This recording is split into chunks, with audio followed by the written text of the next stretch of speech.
a little over 2 years ago. Like many people, I was stressed out in the world. Coronavirus was going on and things of that nature. And I see all the problems in many facets, like my family's problems. And then when you go out and you see, the world and you work on elevators, you see the problems everywhere. And that's all I was dealing with everywhere was problems. And I just decided I was going into some buildings and I started talking to some accountants, and then I started talking to some attorneys. But I had done a little research on public-private partnerships here and there, because I know that it's a fleet of elevators, and, elevators move more people every day than planes, trains, and automobiles put together. Sure. So right there, you think big, like any elevator. Most people, elevator people, they always think big egos, big work. We do something special. So I sat down with a 501c3 attorney, and I said, my good man, I'd like to develop a public-private partnership, modernizing elevators for the entire, United States fleet of elevators in public spaces. Hello, and welcome to the Elevator Careers Podcast, sponsored by the Allred Group. I am your host, Matt Allred. In this podcast, we talk to the people whose lives and careers are dedicated to the vertical transportation industry to inform and share lessons learned, building upon the foundation of those who have gone before to inspire the next generation of elevator careers. Today, our guest is Scott Drummond, president and founder of Emmy's Elevator, a 501c3 nonprofit organization, and founder of Noakes Mountain Benefit Corporation. Scott has over 20 years in the elevator trade as an elevator mechanic.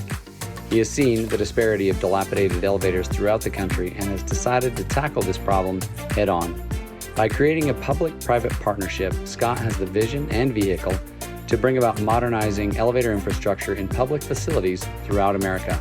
Scott sees this effort advancing every sector of the elevator industry and creating jobs using American equipment. Scott, welcome to the show. How you doing, Matt? Doing great. Thank you for being here today. I'm excited to talk to you, and partly just because you're creating a very unique avenue in the elevator industry that I want to understand a little bit better, and hopefully our listeners can understand a little bit better what you're doing and how, in my mind, you're kind of changing the world. So let's dive in. Anyway. Exactly. How did you get started in the elevator industry from the beginning? It was 1999, and my ex-wife's cousin was in the elevator trade, and I was working for Giant Food at the time, department manager, and I heard about the elevator business and all the great things from her cousin, and he got me, an interview and everything like that, and I started with Dover it was ending being Dover Elevator and transferring over to Tiffin. And then basically that's how I got in. As soon as I got in, it only took me about 6 months, working with mechanics and things like that, and being on the job in construction at Dover, Tiffin, where I realized, man, I love this. I love this world. This elevator world was where I'm born to be in, kind of. I was a wild man back in the day, a lot of roughness, rough around the edges, complex, upbringing, and starting in New York and moving down to Virginia, which, gives me a good perspective on people in the world when you're from Long Island and you kind of finish the second half in the woods in Virginia. I like to think I can kind of talk to everybody in a way, but it was, man, and over the next over 20 years, I just fell in love with it more and more every single day of my life. It's hard, actually, not to get emotional about it because I do love it that much, man. Yeah. And it is, that is going through the apprenticeship program, all that stuff. I realized that, man, I've spoken to so many people over the years. My friends all went to school, went to college, and things of that nature. And it's really hard to find one or two actually that don't look at me and go, man, I should have did what you do. I should have went into the elevator business, or, been an elevator mechanic. But, when you see only 30,000 of us, 35,000 probably in total in the whole entire country being an elevator mechanic, because that's what I'm sitting here as. I'm sitting here as an elevator mechanic who I like to tell people is, man, you're part engineer. You are a social engineer. You are an electrical engineer. You are a mechanical engineer, everything, and being able to do all those things, it translates into life. and Oh, repairing. absolutely. It's about repair, modernization, and things like that for every human being, just as much as it is an elevator, in neighborhoods. And I went through that, as a father. I grew up in the elevator business and being a father in the elevator business, and having my kids be able to see, two young men and a beautiful daughter, being able to see somebody who, truly loves their work, no matter how hard it got, whether I What was is it that going out. you love the most? What is it that really, you said within that first 6 months, what was it that kind of clicked for you? I could totally be me. There's no censorship in that world. When you're an elevator mechanic, you're so needed, you can there's nowhere that's not going to let you in. You go to the White House and, it's 2:30 in the morning and that elevator don't work. And the guy's giving you, okay, man, well, call me back when you're ready. And you leave, you're getting called back 2 seconds. Like, come on back, because you're that important. But that is why I love it, is because of the importance of that job, and it is a job that not enough people know about. And when I started working with, one of the bigger counties around here, working with the government and, the jail and the courthouse, they really showed me and told me how, dude, you're like the most vital person on this entire project, on this entire facility. Sure. When anything breaks in there, if there's a security problem, call the elevator dude first. If there's this problem, those are the people. The elevator people are the ones. Our system gets into every single system in the building, and Right. because if they don't work, ours isn't going to work. Right. But it was, man, it's been a long journey, and one that retirement is not in my future. I don't ever want to retire. And that's part of the reason I wanted to design something like this, is because I got to a point where I wanted to lead people in this business. I said, no, I think I've seen so much. It's all about patterns and things of that nature. But finally, let's talk a little bit about what you are creating. What after 20 however many years, and just kind of the vision that you're seeing that really needs to be created in your mind. I live in Loudoun County out here in Virginia, one of the most beautiful, counties in the country, I like to think. And I was living on 30 acres, a beautiful 30 acres on top of a mountain, a small mountain here in Loudoun County. And I was spending my evenings running calls, 6, 7, 8, 9 hours on the road a day, going to DC and, Baltimore and places like that. And the company I was with at the time had a lot of public facilities. And when you see the things that go on, see the things that happen to a building when an elevator is not functioning, the whole building's depressed.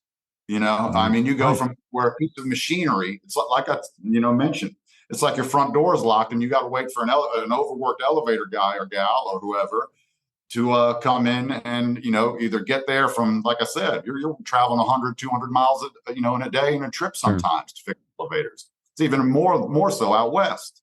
Sure. And when you talk about things like that, you're talking about old people, you're talking about people in wheelchairs, you're talking about people that, you don't want them to have to wait, that they spend their life waiting. But it was, working on the side of the government where everything kind of works good. Where you're going into CI, you're going into all these special buildings that, oh no, they're taking care of all those places. And then at nighttime, you're running all the calls at these other places, which is their fleet as well. Their fleet of elevators goes from the White House to the public houses and So you're seeing this huge disparity is what I'm hearing, between, this building's important, so we're going to make sure that equipment's up and running and functioning perfectly. Whereas maybe over in this section, I don't know, we don't care as much, or it's just not a top priority, or logistics and just the way the things function in the world, Sure. You don't want the top breaking down. I can understand that, Matt. And when you get to the bottom, that's a place where things just settle. There's many terms you can call it in this world. Certain things roll downhill, right? Sure. And it's a place where, there's never been a fix for it. It's throw money at it, throw money at it, throw money at it. Well, don't throw money at it. Put money into it. Create jobs, create all the things, create small business, create all these things that benefit in many ways. you go from a tax deduction to taxes created in a way. So let's talk about that a little bit, because I think that just to identify the problem and then say, hey, create small business. I need to I need to kind of go into the vehicle as you described it that you're using to kind of address the problem, and being able to invest in these areas and kind of beyond that. So you talked about not on this yet, but you told me about a public private partnership, I believe you called it. Is that correct? Mm-hmm. Yep. So tell me what is that? What and let's talk about some, we'll talk about some examples that are already in existence. But for me, it's just not a common term, public private partnership. I'm like, what is that, and what are we talking about? So give us just a little bit info on that. So, a little over 2 years ago, like many people, I was stressed out in the world. Coronavirus was going on and things of that nature. And I see all the problems in many facets, like my family's problems. And then when you go out and you see, the world and you work on elevators, you see the problems everywhere. And that's all I was dealing with everywhere was problems. And I just decided, I was going into some buildings, and I started talking to some accountants, and then I started talking to some attorneys. But I had done a little research on public-private partnerships here and there, because I know that it's a fleet of elevators, and, elevators move more people every day than planes, trains, and automobiles put together. Sure. So right there, you think big, like any elevator. Most people, elevator people, they always think big egos, big work. We do something special. So I sat down with a 501c3 attorney, and I said, my good man, I'd like to develop a public-private partnership, modernizing elevators for the entire, United States fleet of elevators and public spaces, and also bringing ADA up to code everywhere. And that was, like I said, almost 2 years ago now. And probably 6 months later, after a lot of, all about conflicts of interest, making sure we're not, nobody's being left behind. It's not about taking from anywhere. It's about creating something and sharing. And that's what you think when you hear the word public-private partnership in this aspect. They do exist in many other places in this country, but they've never existed in something like this that I think actually gets so much done and creates so much that it more acts like a business system than it does a public-private partnership. Well, when I researched it, it talked about how public-private partnerships are used to build bridges and roads and tunnels and and it said infrastructure. Exactly. And yet elevators, to your point, is bigger infrastructure when you're talking about the number of people it's moving than a lot of those other things. Although, a bridge is a bigger piece of infrastructure, but it's not as big as the entire system of elevators. If you're talking about all elevators in all public housing, that's a lot. I mean, facilities. We're talking military bases. We're talking everywhere. And they're everywhere. This public fleet, and you touch everybody. And that's where it's a public-private partnership, and that. When you start tapping into the government's fleet of elevators and really how it works with everywhere else is also a different beautiful way, because you can get into the private world where people have they're buying small buildings and they don't have money to fix their elevator buttons and things of that nature, because we can get that narrow. We can go from fixing a whole elevator to also hey, we need some buttons over here, we can't afford it. We hear things like that all the time. Now, certain customers can't afford that, and certain customers can. That's where management and the things that we have installed to make sure we protect this charity, to make sure it's working on a complete legal level. But yeah, it's a piece of infrastructure, and that was the word. The whole world is geared towards infrastructure right now in this country, and this is a business opportunity. And to build an infrastructure project for elevators, this is the steps that I've gone through, and it is more complex than building a bridge, because it expands everywhere in the country. We're not just focusing on a bridge over here going into Maryland, into DC. We're focusing on elevators in Maryland and DC. We're focusing on elevators in Des Moines, Iowa. We're focusing on elevators in Tennessee, and not just elevators, ADA issues everywhere. bringing all Wow. that up to code. You bring all that up to code with something like this. One company can't do it all. It has to, Right. a partnership. We'll look to, the big companies and their shareholders as donors. Here you go. Here's a beautiful, tax deductible way for you to get elevators fixed. And then one day you'll be able to hopefully bid on a, non-proprietary elevator. Your company will have the opportunity to do things like that. So, Sure. but the partnership was all built, and it is, the easiest examples is stadiums and things like that get done in this facet, bridges, all sorts of things. Sure.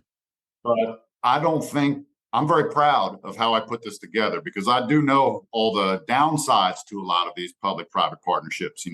That's why I have absolutely no ownership of of any of this, elevator company and things of that nature, because the correct way to do it is the exact way I'm looking for to do it is, me having beautiful leadership role in these two companies somewhere in the end, and me helping folks, and get it done. But that, I like to tell people that comes from me being in a union, believe it or not, which is, I'm here to earn for folks. I've always been a good earner for the elevator companies, but now it is where I want to partner with them. I never wanted to be the boss. I just wanted the bosses to listen in a way, because Sure.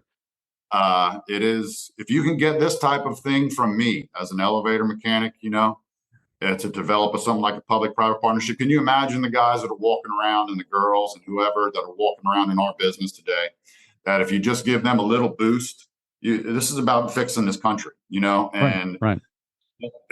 and public is, we're the public, all of us, no matter who we are, True. So tell me, I guess just a little bit more info. I mean, we've talked about, getting other companies involved. How would, let's say you talked about Iowa, you talked about, different parts of the country. How would somebody go about utilizing this? Let's say I'm an elevator contractor in Memphis and I want to fix some elevators. What would kind of be the first step to utilizing this, and what are some of the benefits for another contractor to use this vehicle? So I sat with an elevator company recently, and it was cool because he was a elevator mechanic, and he's been in the business for, 30, 40 years. And he just did it perfectly. He goes, tell me how it works, and that's all I need is conversations to start. And that is, connecting with me. This is something where, we don't have a website and all these things going yet. Why? Because this is something as we go. It's never existed. So basically, it's about checking the correct boxes all the time. But it is about conversations. Get a hold of Scott, and then Scott will, explain more and more. Each time we'll clear up something that you might see.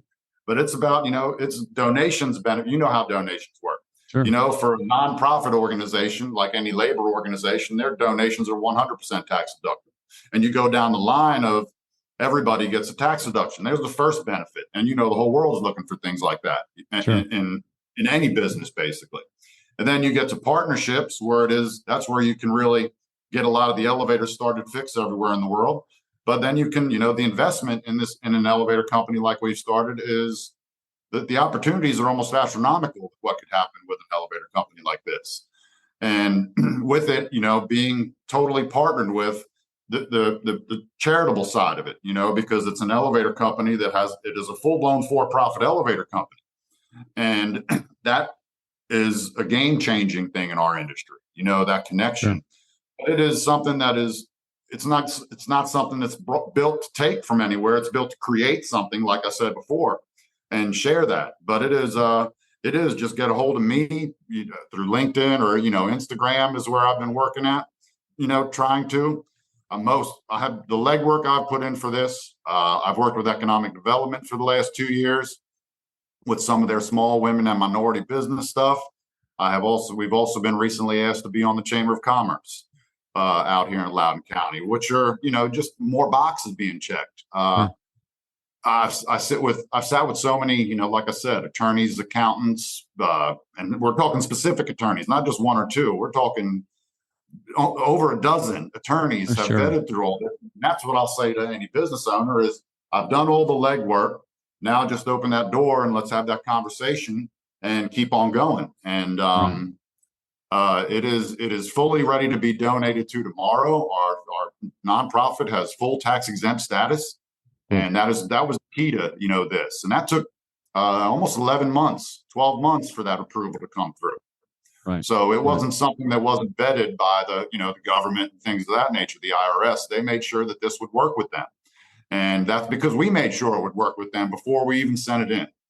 So, but that is where, a lot of the people I talk to, I say, come sit with me and the attorneys we use, because that's exactly how I want to explain it to you, because I want to make sure all the legal, this is all legal based. This is all accounting. If it's all done correctly, there is absolutely nobody in the whole entire elevator industry that cannot benefit. Cool. So I am curious, what's some of the pushback? I'm just assuming there is, because you're changing, maybe changing the industry. What are some of the pushback that you're getting? It is literally lack of information. That's it. What I have, like I said, I've vetted this through elevator mechanics, 30, 40, 50 years. My perfect vet, we'll call it, was with an elevator mechanic whose dad had an elevator company years ago. And his dad couldn't compete with low bid. He had a small company. He couldn't bid. He wanted to do good work. That was the number one thing he wanted to do. Sure. He didn't want to slack. He wanted to say, here, I'm going to give you a good contract.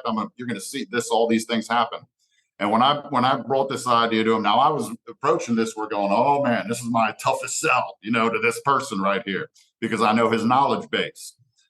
And when we were done after 5-6 hours, it didn't take 5 or 6 hours. The minute I started talking to him, because he's an elevator, person, he immediately started catching on. Okay, because he was hearing about everything. And at the end of that, it got me emotional. He kind of said, when you get so smart, and this would have saved my father's elevator company. Wow. And his father's elevator company wasn't some big, it was just a small mom and pop shop that wanted to do work correctly the way he saw it being done. Why? Because he's bidding on a lot of pieces of junk that, are literally still pieces of junk today. Sure. A lot of those places that he would have been working back in the 90s and whatnot, when times were tough again, in the economy. That was so pushback is literally just, there isn't any. It's about just getting the door open and having a conversation. I'll say politics. You want to bring politics into what we're doing here? That would probably be some of the pushback. But I'm pretty proud of what I put together. And I'm a middle of the road guy. And when you have, profit built into social good stuff, I think what you mentioned, Adam Smith, there's two things like that, and that's who I am. I am in to deal with, I don't pick and choose who I do business with. I do business with everybody, and that's my goal. So let me just to tease that out just a little bit more. So the small player you've mentioned, they don't have to compete with low bid. And is that because they're partnering with the not-for-profit entity, that the public charity that gives them, I guess, access to the tax breaks, to the donations, to different, it's a different economic model than just bidding a job. Yeah. And so they can then step in there, actually do good work, and still earn a good return without all of the same competing influences. Is that fair to say? Yeah. This is something where we have the elevator. Remember, the project is modernization of this fleet. Sure. That does not include maintenance and things of that nature, warranty service and whatnot. When you're looking at non-proprietary equipment, these are all the things that are going to benefit everybody in the end, because you come in, you're bidding on a job where it's, 50, 60-year-old elevator, DC motor generator sets. You come in with this elevator. Listen, we're going to give you a good bid, but listen, we know this elevator can be fixed. We're not going to sit here and we're not going to bid on something that's going to be falling apart for the whole time we have it. Sure. This qualifies, big word there to be using. This qualifies for, possibly working with the nonprofit and the benefit elevator companies that we work with to get this modernized. All after, and with that becomes a position where we, the existing maintenance company, basically takes care of the warranty service. And the warranty service is something that, the charity will make sure gets done by beautiful, the existing. It's all about keeping balance. Sure. And you don't come in and take anything from anywhere. You come in and work together. And it happens all the time in the elevator business where another company modernizes it and another company keeps the maintenance. This is that same exact ecosystem where you're just making sure that elevator that small company is bidding on and going to be working on for a few years doesn't have to worry about it falling apart. They're going to actually be able to worry about. So instead of just throwing expensive parts at this thing is going to fall apart, we now have the ability and assistance to do a full blown modernization, put new equipment in there, and so we're not just continuing to pour money down the drain. Yep, and all in the name. The main thing about the charitable side of it is jobs, jobs, jobs. It all creates more jobs, and the more work, the more jobs are created. And now that's where you see, the aspect where it's a public charity and a public-private partnership is because of the amount of jobs that this can generate. It is because it spreads it out, into the entire building, basically, to all sorts of stuff. So right. And you mentioned, speaking with the union and just getting approvals, and it sounds like you've had a lot of conversations with just about every single aspect, everybody that's affected in any way or has a way to influence. So there's a lot going on. Yeah, there's a lot of explaining, just like we're doing here. This is a step, which I thank you for, Matt, getting my voice out there, looking at people. This is I'm trying to pay attention to the behind what's going on my phone. Is everybody friends of mine? People that are still on the fence with something like this. I'm hoping I'm getting more of that conversation. Going okay. And it works. That's what I can look at everybody across, into this camera, my phone or whatever. This works. And I promise every human being in the elevator business that I have made sure that we have done something that can work with everybody in the elevator business. Sure. And you've talked a little bit about job creation and had talked earlier about the small minority and women-owned businesses. And does this play? I shouldn't say that it may be tailored to them as much as it allows them to play in the space. Is that how that? Am I saying that correctly? It creates space for everybody. Like I said, when you work with the existing maintenance companies, that can be new. That can be anybody. That's a whole separate. It's all together. Sure. And it's what business is geared towards everywhere is diversifying it. And I don't like to use that word too much. I like the word equal. Basically, sure. It's just bringing but it's also the future. The future is not the past, and that's the past follows us around everywhere, unfortunately, in this country these days. And this is a good balanced way of doing that all together and bringing everybody, it's not about taking, it's about creating and sharing. And like I said, this isn't an existing market. This is a market that never would have existed without this type of, entity being created. And that is the key part right there. So it is a completely normal functioning elevator world, with all the regular elevator stuff going on. And there's this beautiful thing that they work together, Right. So it is, it's not so much play. It's literally, it works together. It works as a team, and which is what an economy is.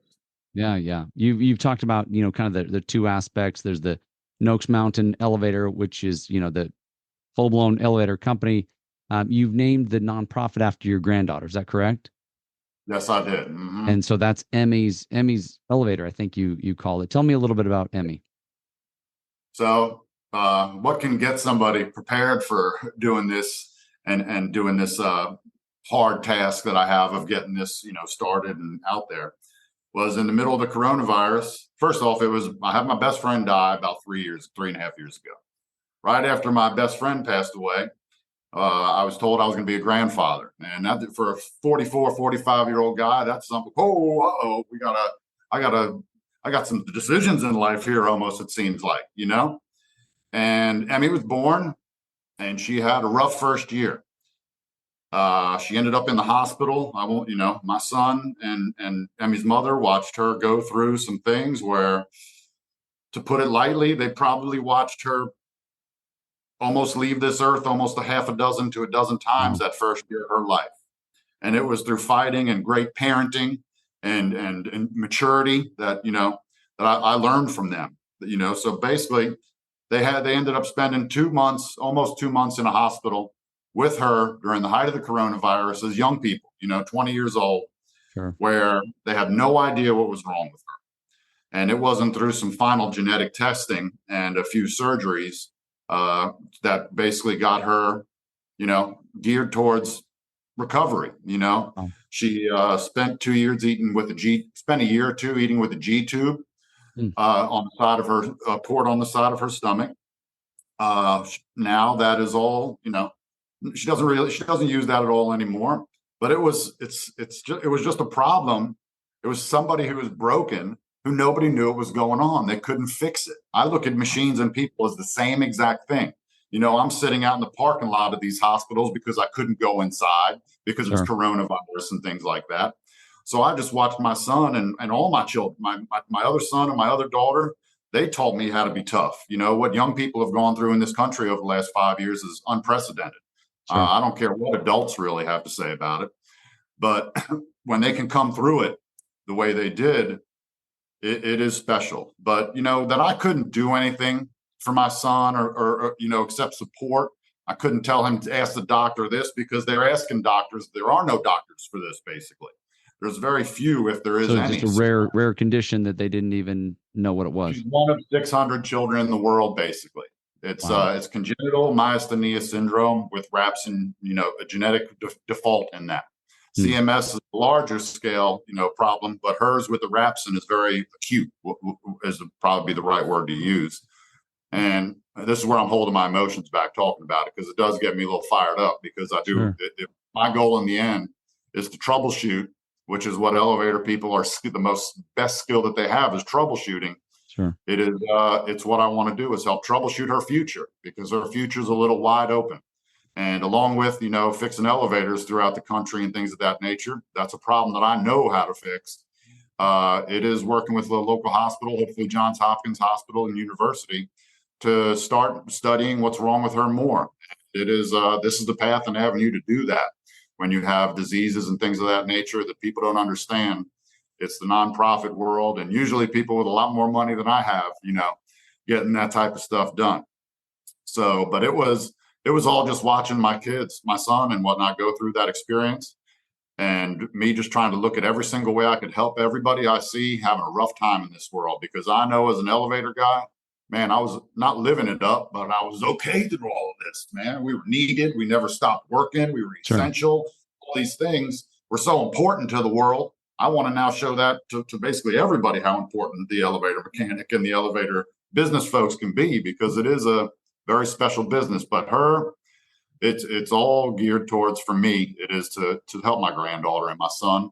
My son and the mother, Victoria, they're champions. They're bosses in the world. But it is, it's a stressful world when you're living with a child who you don't know what's going on. It all had to do with her, basically not being able to breathe.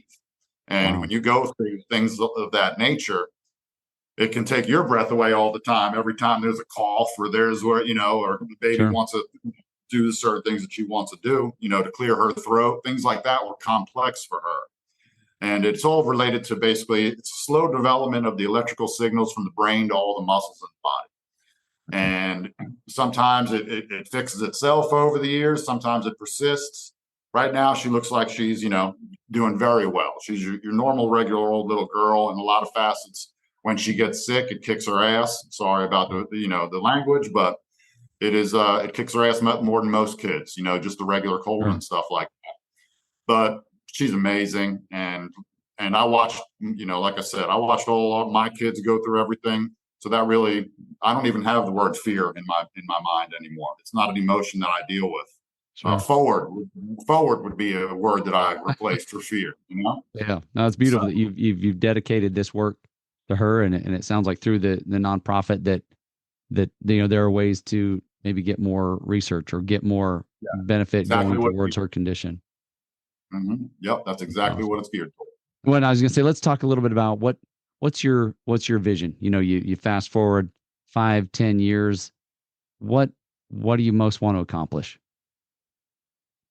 Man, I when I try and get to, a lot of my elevator folks, I just say, picture big brass plaques on front of hospitals, old folks' homes, veterans rehabilitation centers, public housing.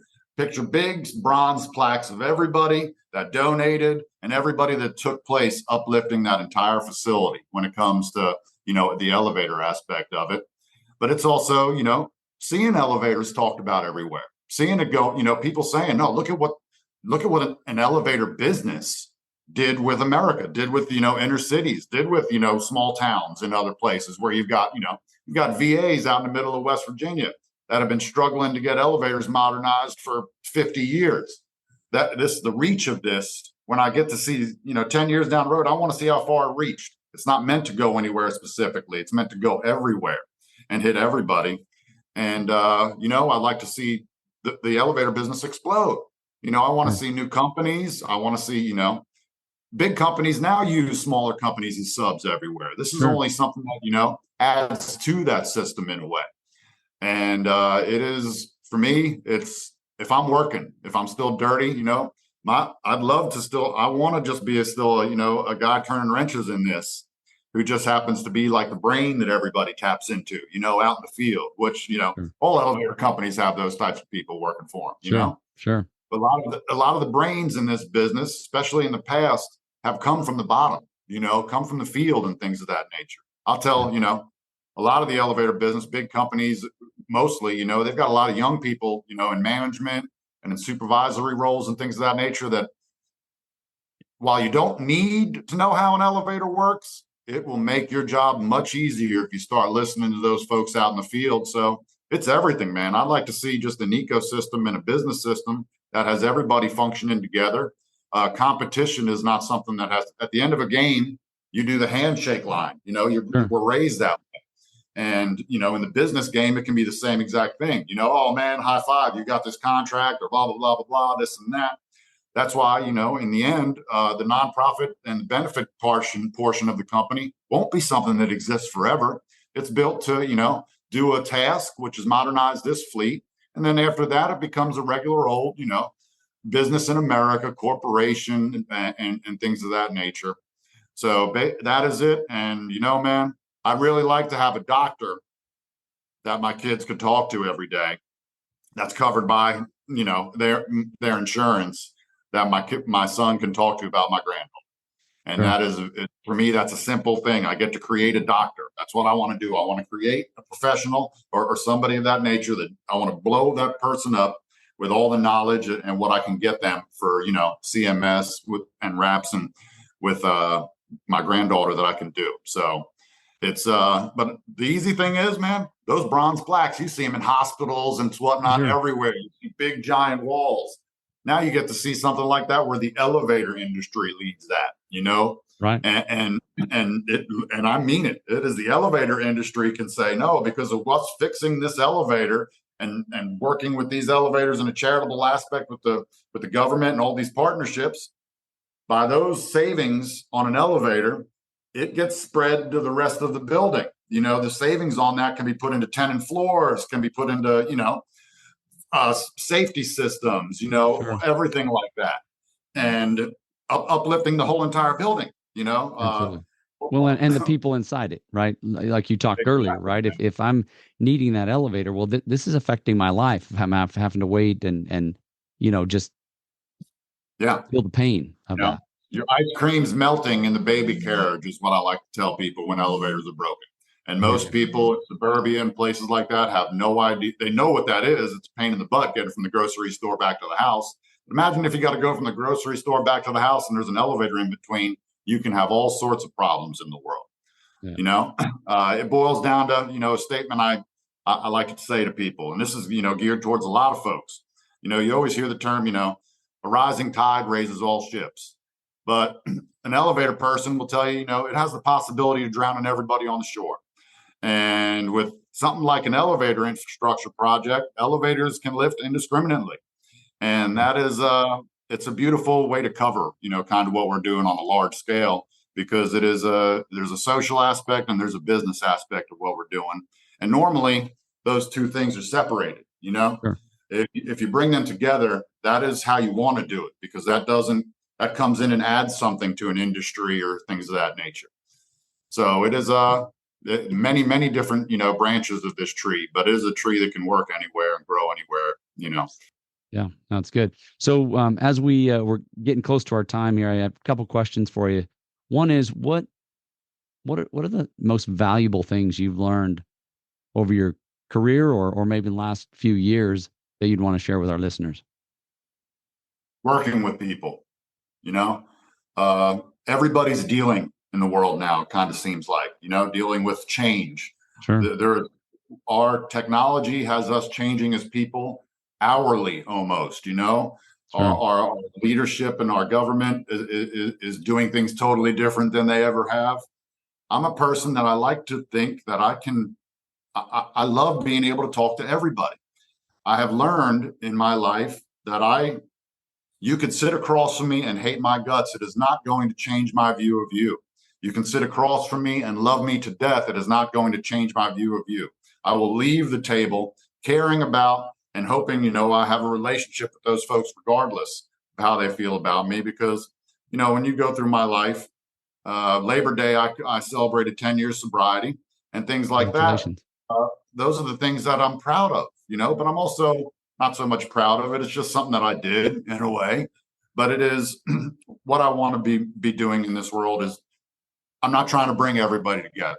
That's not the way the world kind of functions. But I do believe, especially working in the elevator business, man, an elevator mechanic will sit down there, in the street and go, man, how are we going to get that up there? And no matter how they view the helpers or whoever's sitting next to them, they could use terrible words talking about each other. But what are they going to do in the end? They're going to look at somebody and go, you know what? That's the best idea. That's what I'm going to do. That's what the foreman's going to go with. I'm going with that helper, or that new guy, because it is just about getting the job done and using everybody, no matter how they view you or how you view them, to get your task complete. So I think it's all about relationships, business and elevators. Yeah. It's all about good relationships. I have no problem trying to rebuild relationships in my life and build new ones. It is not something that is that I shy away from at all. Well, everybody's got something to give. That's the beauty of what I'm hearing you say is it doesn't matter where you're from or what you know or what you don't know. Everybody's got a gift to bring, and so it will we'll benefit from each other and just having those relationships. We learn more from disagreement than we do agreement. I hear you. Understood. Awesome. The last question I want to ask you, Scott, is what's one thing that you would share as advice, maybe somebody who's new to the industry or just something that you would want to leave our listeners? Feel lucky and blessed and happy and excited about the job you got, because this business is unlike any other business in the world. I only equate it to, I was hopping out of a hoistway one time in a hospital down in DC. And as I'm climbing up out of the dark, terrible hole, there's this lovely lady sitting right there. And she goes, oh man, you're like Batman. And I just got, I get up. Now here I am getting up, my back hurts and all this stuff.